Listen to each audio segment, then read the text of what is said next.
Live from downtown Detroit, home of WDIV and Click on Detroit, Local 4 News at 5 starts now. He drove right into a trap. As I was getting tased, I wasn't going down yet. So they started hitting me over the back of the head with their shotgun and opened up my head like 4 times. After that happened, they took my car. A pizza delivery driver attacked on a run is sharing his terrifying story. Second dose concerns. Dr. McGeorge is in with new information on supply issues and what it could mean if you get that second shot just a little bit later.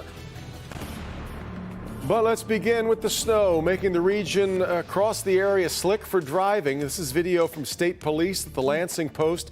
Dash cam catching a car going off the road while they were already responding to another crash. So good to have you with us today for Local 4 News at 5. Snow came in early this morning as promised and has been off and on for most of the day. Let's get right over to Ben here off the top here at 5 and see what he's seeing on Storm Tracker 4. Hi, Ben. Hey, Kim and Devin. Yeah, a lot of us out of practice is evidence from that video that you saw, but we're starting to see things wind down. If you're north of 8 Mile, chances are you've still got a few snow showers left, but you can see that area is shrinking. Most of the stuff has been coming in west to east all day, but even as we look back to the west, there's not a whole lot more back there. In fact, the stuff that is showing up over in West Michigan is now starting to move more north to south. So it's likely these snowflakes not long for the world here in our corner of the state. Now, the winter weather advisory has been dropped for everybody except Lapeer, St. Clair, and Sanilac counties, and that is still in effect until 11 o'clock tonight. I don't think we're going to quite see the snow hang on that long. I think just about 8 o'clock or so, most of the stuff should be wrapped up. Looking forward, though, weather's going to have impacts on us in a couple ways. The cold here Thursday and Friday, we'll check out temperatures, and our next snowmaker is already around the corner. Seems like once we've got back into the swing of things, these are going to be coming fast and furious. We'll check that out for you and look at those temperatures in just a few minutes, guys.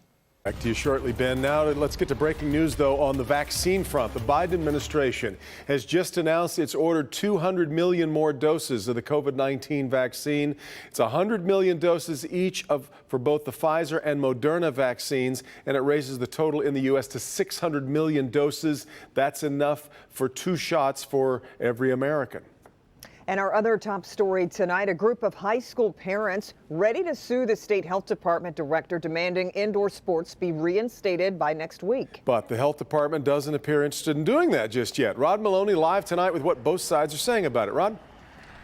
Yeah, Kimberly, Devin, we're here at Southfield High School. You know, football season just ended this past weekend, strangely enough.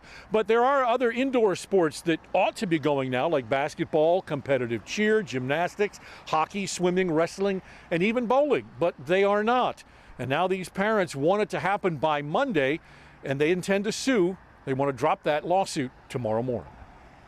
Let Them Play Inc. sent this letter to the new MDHHS director promising a lawsuit if winter sports don't reopen by Monday. Jamie McElvaney leads the charge. The data from their own pilot program that they put in place, they tested about 35,000 of our athletes in 3 weeks, and we had a 99.8% negative testing rate.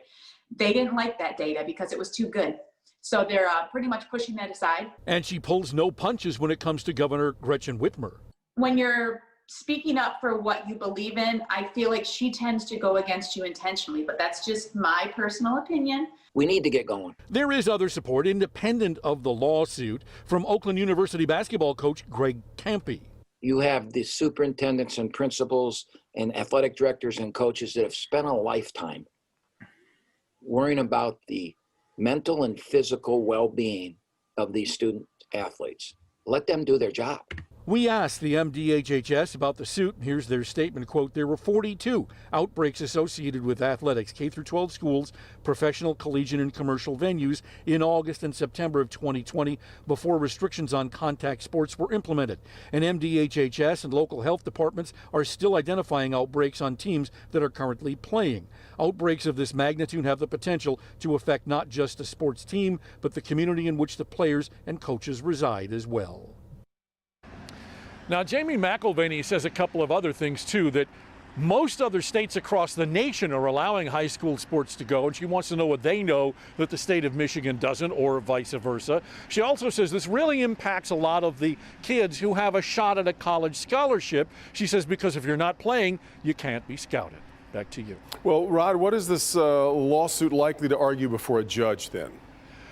Well, they're going to say that they have the science on their side. They're very critical of the governor, saying that she is using science. Well, no, they say, no, we have science, not only here in Michigan, but also in states like Wisconsin and other places. The science says that high school sports are perfectly safe to play. Dramatic showdown. All right, Rod.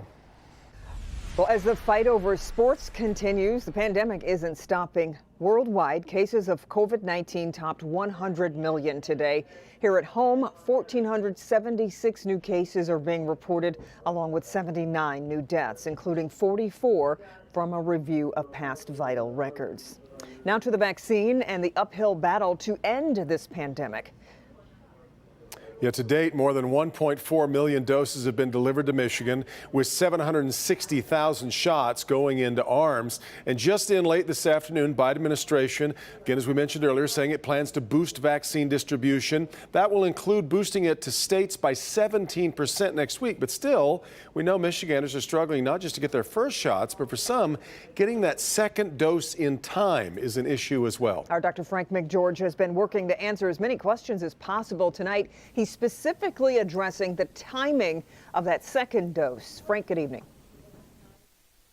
Hey, good evening, Kim and Devin. Yeah, given the difficulty people are having in making appointments, the questions that have been raised about the consistency of the vaccine supply, plus winter travel plans, many people have been asking when they should get their second dose if they can't get it exactly 21 days after for the Pfizer vaccine or 28 days after for Moderna's.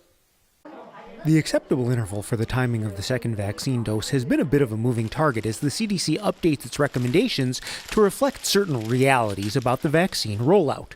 The current CDC recommendation, updated late last week, says second doses administered within a grace period of 4 days earlier than the recommended date for the second dose are still considered valid.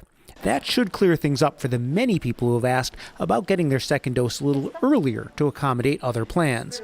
Now, as for delayed doses, the CDC's updated guidance is the second dose should be administered as close to the recommended interval as possible. However, if it is not feasible to adhere to the recommended interval, the second dose of Pfizer, BioNTech, and Moderna COVID-19 vaccines may be scheduled for administration up to 6 weeks, 42 days, after the first dose.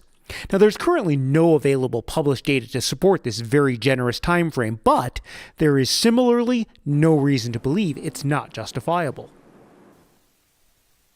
Now, the bottom line is that the CDC's current guidance should put many people's concerns to rest.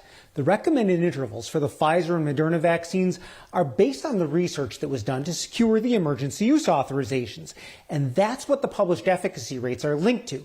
The fact is, right now, we just don't know the exact effect that significantly delaying the dose is going to have, and so everyone really should still do their best to get it on time. And about that, Frank, there was early talk about only giving one dose to stretch the supply, and some people who had side effects from the first dose might think about skipping the second dose.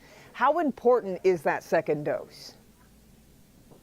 Well, Kim, based on the studies that have been published, it's really critical in order to reach a high level of protection. There is some information to show that one dose provides a lower level of protection, but the exact amount is really completely unclear. And that's why, in the absence of more information, we are sticking with a 2-dose requirement. Yeah. Okay. Dr. McGeorge, we'll talk to you a little bit later. Thanks. Other news this afternoon, a pizza delivery driver was making what should have been a routine run to a house in Lincoln Park. What he didn't know is that it was a trap. Turns out the house was empty and there were 4 men waiting there to attack him. Larry Spruill picks up the story from there. Larry. Good evening, Devin. That driver tells me that he pulled up to this very spot, got out of the house with the pizza in his hand. That's when 4 men walked across the street and started attacking him and then drove off in his car. This whole interaction lasted 5 to 10 seconds. Michael Salvi recalls the brief moments 4 men attacked him at this home in Lincoln Park Monday night. The house itself existed, but they weren't at that house. They were across the street from it. It was these 4 men, and they're all younger than me too. 2 of them I found out were juveniles, and they didn't even explain to me what they wanted at first. They began tasing me and then said, "Give me all your money," and then started taking stuff from me. Local 4 obtained security video from neighbors showing the men running away, but not before they repeatedly punched Michael. As I was getting tased, I wasn't going down yet. So they started hitting me over the back of the head with their shotgun and opened up my head like 4 times. After that happened, they took my car and they took off with my car. They had immediately taken off down Pingree Street going southward, but they showed up on Southfield and they went to 75 where I learned that that's where they began the chase. Police later found his car at a gas station. Meanwhile, he's glad to be alive. I've been in good spirits. I've been hanging in there. The worst part of the pain is already over. And he tells me that he has 18 staples in the back of his head, but he is expecting to be okay. We are live in Lincoln Park tonight. Larry Spruill, Local 4. Larry, and where's the investigation stand right now? Yeah, Devin, so I just talked with police and they tell me that they are still looking for the 4 suspects, but they believe that because of the multiple surveillance videos that they got from neighbors that they will be able to identify them soon and make an arrest. Yeah, Devin? Let's hope so. All right, Larry. Okay, well, we are off and running here on a Tuesday. Let's check in with Paula. You hear that? It's the massive sigh of relief of a nursing home where 99% of the residents have gotten the second COVID vaccine. Wait until you see the excitement. It's an opportunity for you to ask questions about what's been happening here at the site of the green ooze contamination. Tonight, new information and how you can get involved. Help Me Hank, coming up. The collateral damage of Kwame Kilpatrick, the man that started the entire investigation, speaking exclusively to the Local 4 defenders, how he says the whole situation almost ruined his life and the lives of so many others.